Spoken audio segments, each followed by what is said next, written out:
ખેડબ્રહ્મા ખાતે મેઘરાજાની ધમાકેદાર મેઘ સવારી, નદી નાળા સહિત ખેતરો બેટમાં ફેરવાયા, ખેતરો ધોવાયા, તળાવો છલકાયા।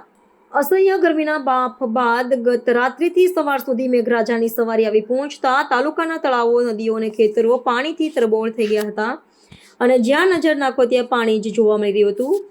ખેડબ્રહ્માની હરનાવ નદી બે કાંઠે રુદ્ર રૂપ ધારણ કરી વહેવા લાગી હતી। તાલુકાના આગિયા ગામે રાત્રિથી સવાર સુધી 7 ઇંચ જેટલો વરસાદ ખાબકતા ગામનું તળાવ છલોછલ છલકાઈ ગયું હતું, ભરાઈ ગયું હતું અને રોડ ઉપરથી પાણીની નદીઓ વહેવા લાગી હતી।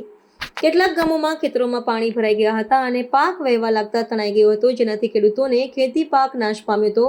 વરસાદી માહોલ જામતા લોકોને શીતળતાનો અહેસાસ થઈ રહ્યો હતો અને મેઘમહેર થતાં આનંદની લાગણી જોવા મળી હતી।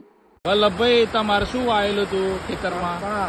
કપાસ તો શું પરિસ્થિતિ અત્યારે? પાણી ફરી વળ્યું છે, બધું પાક નિષ્ફળ ગયો છે, તમામ પાક તણાઈ ગયો છે। હા હા, તો સરકારને વિનંતી છે કે સરકાર આ ખેડૂતો વિશે વિચારે અને તમામ પાક નિષ્ફળ ગયો છે।